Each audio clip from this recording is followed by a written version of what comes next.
তৃতীয় শ্রেণীর গণিতের আগস্ট মাসের মডেল অ্যাক্টিভিটি টাস্ক, একে পার্ট 5ও বলতে পারো।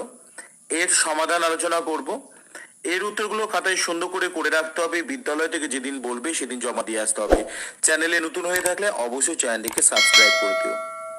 দেখো কি বলেছে, নিচের প্রশ্নগুলির উত্তর লেখো। 1 নম্বর, বহুমুখী উত্তরধর্মী প্রশ্ন এমসিকিউ। দেখো একটা প্রশ্নের সাথে 4টে করে উত্তর দেওয়া রয়েছে। যে উত্তরটা সঠিক হবে সেই উত্তরকে নির্বাচন করে লিখতে বলা হয়েছে।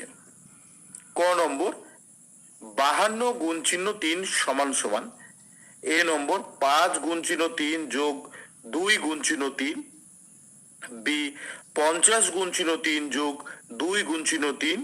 সি, 20 গুণ চিহ্ন 3 যোগ 5 গুণ চিহ্ন 3। ডি, 5 গুণ চিহ্ন 2 গুণ চিহ্ন 3।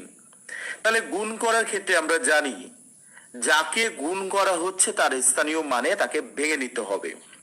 তাহলে 52কে যদি আমরা স্থানীয় মানে ভাঙি তাহলে হবে 50 যোগ 2।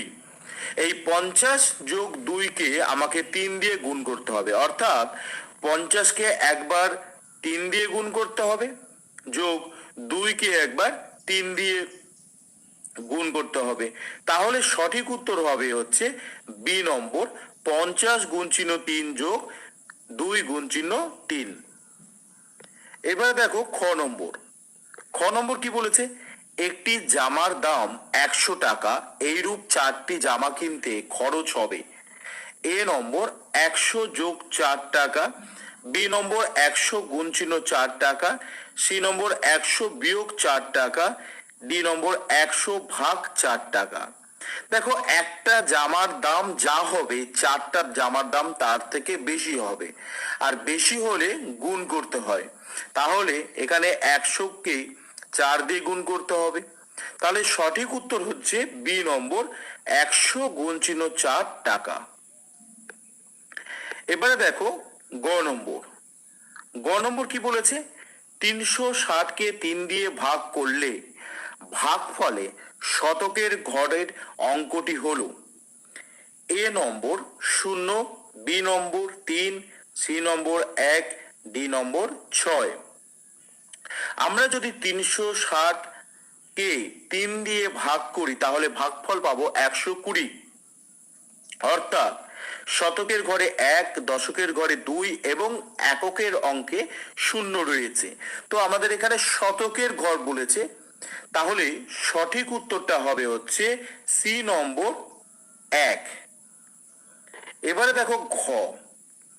ঘ নম্বর কি বলেছে, 100 ভাগ 5 ভাগটিতে ভাজক হলো এ 100, বি 5, সি 20, ডি 0। যাকে দিয়ে ভাগ করা হয় তাকে আমরা বলে থাকি হচ্ছে ভাজক, আর যাকে ভাগ করা হচ্ছে তাকে আমরা বলবো ভাজ্য। তাহলে এখানে 100 হচ্ছে ভাজ্য আর 5 হচ্ছে ভাজক। তাহলে এখানে সঠিক উত্তর হচ্ছে বি নম্বর 5। এবার দেখো 2 নম্বর, সত্য মিথ্যা লেখো।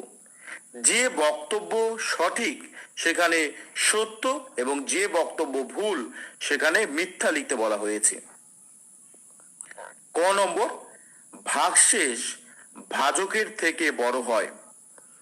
দেখো ভাগশেষ ভাজকের থেকে কখনোই বড় হয় না, কারণ যখন ভাগশেষ ভাজকের থেকে ছোট হয়ে যায় তখন আমরা ভাগটাকে করা বন্ধ করে দিই, অর্থাৎ যেটা নিচে পড়ে থাকে সেটাকে আমরা বলি ভাগশেষ। অর্থাৎ ভাগশেষ সব সময় ভাজকের থেকে ছোট হতে হবে, কিন্তু এখানে বলেছে বড়, তাহলে এখানে ভুল বলেছে, তাই জন্য এখানে মিথ্যা লিখতে হবে।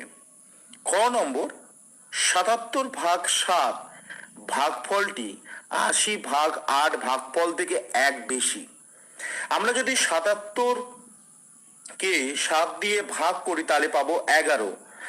80কে 8 দিয়ে ভাগ করলে পাবো 10, অর্থাৎ এটা হচ্ছে 11 আর এই ভাগ হচ্ছে 10 পাবো। তাহলে 11 থেকে 10কে যদি আমরা বাদ দিই তাহলে 1, তাহলে এই ভাগফলটা এই ভাগফলের থেকে 1 বেশি।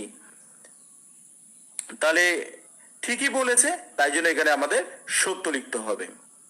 গ নম্বর, জোড় সংখ্যার একটি জোড় হলো 12, 13।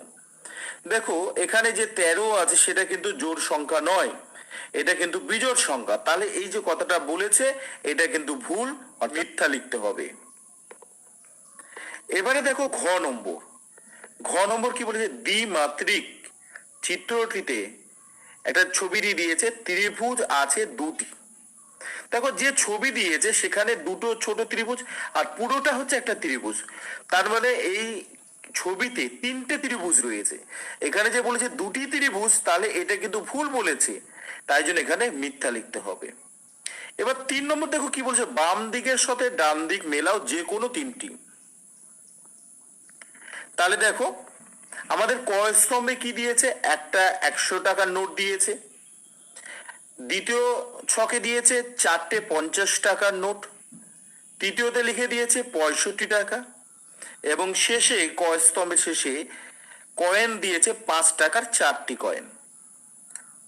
খ নম্বর স্তম্ভে দেখো 50, 10 এবং 5 টাকা রয়েছে, তারপরে 20 টাকা, তারপরে দুটো 100 টাকা, তারপর একটা 50 টাকা, দুটো 20 টাকা, একটা 10 টাকা দিয়েছে।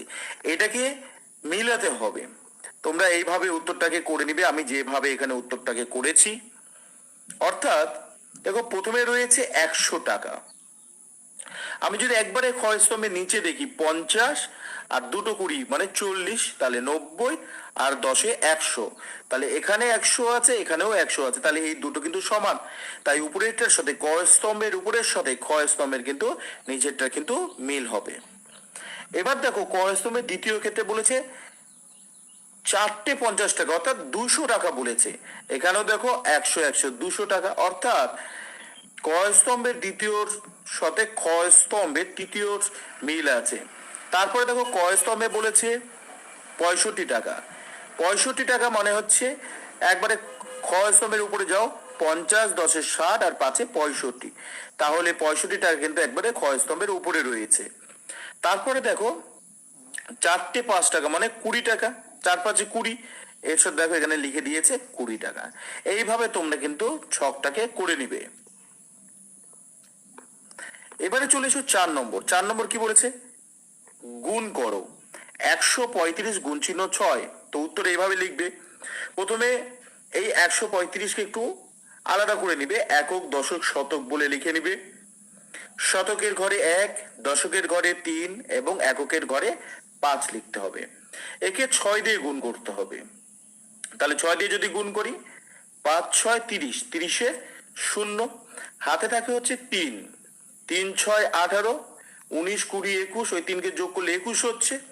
21-এর 1 বসছে, এবারে হাতে থাকবে 2, তাহলে 6-কে 6 আর হাতে 2-কে যদি যোগ করি 7 8, তাহলে অতএব গুণফল হচ্ছে 810। এবারে চলে এসো খ নম্বর। খ নম্বর কি বলেছে, খ নম্বর বলেছে যে 605টি আপেল 6টি বাক্সে সমান সংখ্যায় রাখলে প্রত্যেকটি বাক্সে কতগুলি আপেল রাখা হলো, বাক্সের বাইরে কতগুলি রইল। তাহলে এখানে দেখো মোট যে সংখ্যাটা বলেছে আপেলের সেটা হচ্ছে 605। এই 605টি আপেল 6টি বাক্সে রাখা হচ্ছে সমানভাবে। তাহলে এই ক্ষেত্রে আমাকে 605-কে 6 দিয়ে ভাগ করতে হবে। তোমরা জানো ভাগ করতে, আশা করি। এখানেও একক, দশক, শতক লিখে নিবে। 605, তাহলে শতকের ঘরে 6, দশকের ঘরে 0, এককের ঘরে 5 লিখতে হবে। এবার 6 দিয়ে যদি ভাগ করি, দেখো 6-কে 6 মিলে গেল। তারপরে নামবে পরের সংখ্যাটা, অর্থাৎ 0। এই 0 6 দিয়ে ভাগ যায় না, তাই জন্য 0 দিতে হবে। 0 দিয়ে পরের সংখ্যাটাকে নামাতে হবে, অর্থাৎ 5। এখানে তাহলে টোটাল সংখ্যাটা দাঁড়ালো হচ্ছে 5। এটাও কিন্তু 6 দিয়ে ভাগ যায় না, তাই জন্য আবার এখানে 0 বসাতে হবে। তাহলে আমাদের ভাগফল হচ্ছে 100 আর ভাগশেষ পেলাম হচ্ছে 5। তাহলে এক একটি বাক্সে আপেল থাকলো হচ্ছে 100টি এবং বাক্সের বাইরে আপেল রইল হচ্ছে 5টি। এইভাবে তোমাদের কিন্তু উত্তরটাকে লিখে নিতে হবে এখানে। অতএব প্রত্যেকটি বাক্সে 100টি করে আপেল রাখা হলো, বাক্সের বাইরে 5টি আপেল রইল। তো আমি এখানে তোমাদের যেভাবে উত্তরগুলো করে দিলাম, তোমরাও খাতায় সেইভাবে উত্তরগুলো করে রাখবে। বিদ্যালয় থেকে যেদিন বলবে সেদিন জমা দিয়ে আসতে হবে। চ্যানেলে নতুন হয়ে থাকলে অবশ্যই চ্যানেলকে সাবস্ক্রাইব করো, দেখতে থাকো।